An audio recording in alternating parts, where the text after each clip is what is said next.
Sophie and Agatha find Tetsu standing in a corner in his lion mask.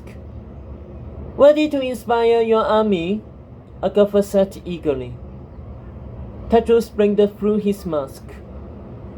"Do you know what you're going to say?" Agatha prodded.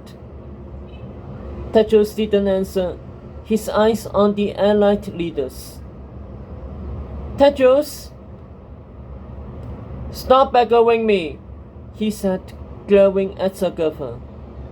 Sophie saw Agatha peek at her for support. "If you're nervous, Ryan can address them," Sophie said to Tetsu. "No," said Agatha, giving Sophie a death stare. "What is it?" Ryan said, arriving.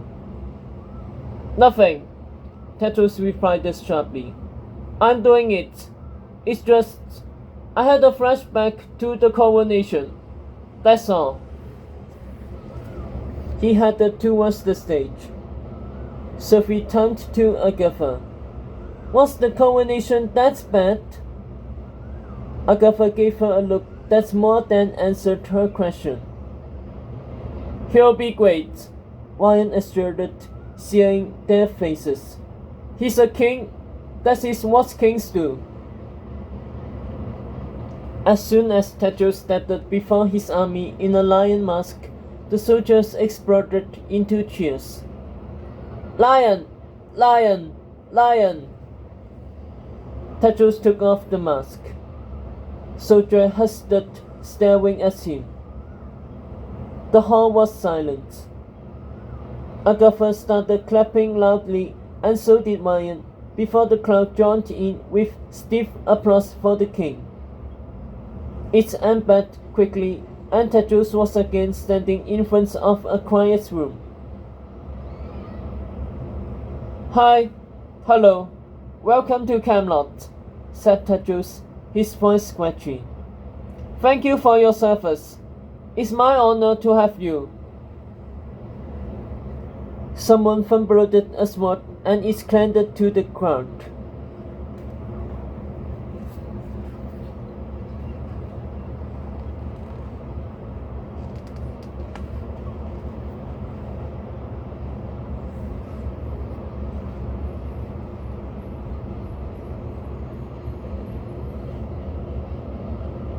Tetsu cleared his throat. "It's my honor to have you fight by my side. At midnight the snake will come, and we must be ready. I'm hereby visiting my father spent all magic at the castle, since the snake himself will surely not abide by it. My father would have no doubt done the same.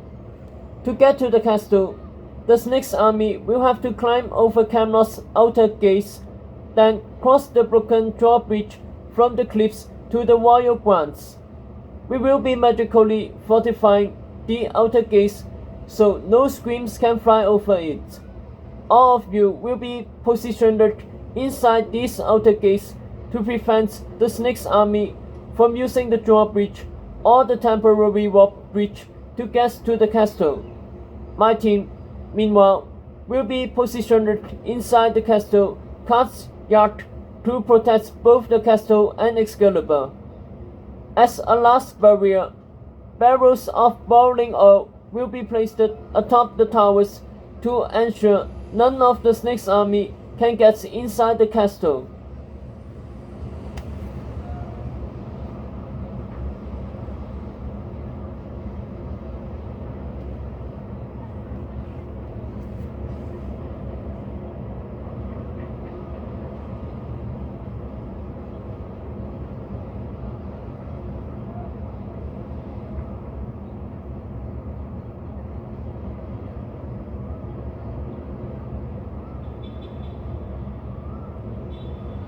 Agatha whispered to Sophie. "He's rushing, but he's doing okay, isn't he?" But he wasn't doing okay, and both girls knew it. The crowd was listless, walking back on their heels, forgetting with their armor and weapons. "His army will be made of pirates, trolls, and other paid mercenaries," Tetros went on. Paid loyalties cannot compete with your genuine commitments to our cause. Sophie could see the allied leaders murmuring to each other, shooting their mouths with their hands. So were the witches, while Anadars was toyed with a dead butterfly. Guinevere glanced back at Agatha, looking nervous. Sophie whispered to Agatha, "A king is supposed to rally his army, Aggie, not bore them with details and put them to sleep. This isn't a speech for a class captain or some school challenge. He has to boil their blood. He has to fire them up. This knot is the only thing between the snake and all of us dying." Agatha bit her nails, no longer pretending that this was going well. In front of them, a dwarf yawned. Tetros kept talking.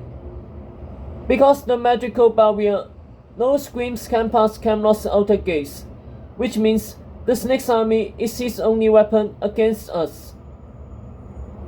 An ogre in Bloodbrook armor raised his hand. "What's the lion got to say?" Tetros stopped talking. 1,000 soldiers turned away from him and looked to his knights. Ryan retreated into the shadows.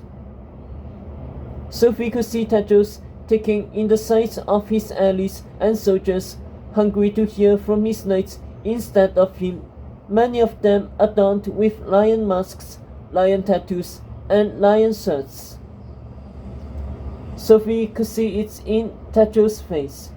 The way they were all looking at his knights, it was almost as if the king wasn't there. "Ryan," said Tetros finally, "would you like to speak?" The crowd stirred, woken from their sleep. "Ryan! Ryan! Ryan!" the sons of the lion sang. Others whispered and shouted, "Speech! Speech!" Ryan scowled, waving this off. But then Agatha squeezed his arm. Princess and knights locked eyes. "Please," she said, "help him." In that moment, Ryan's face changed.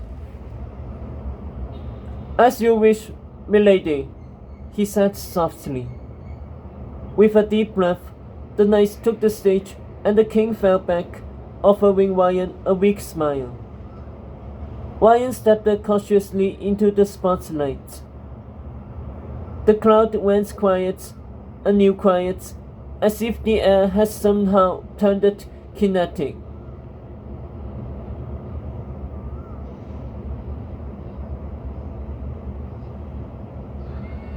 The tan, amber-skinned boy gazed down at his shoes for a moment. Then he looked up, his copper hair shining in the lamplight, his sharp, wounded face radiant and calm.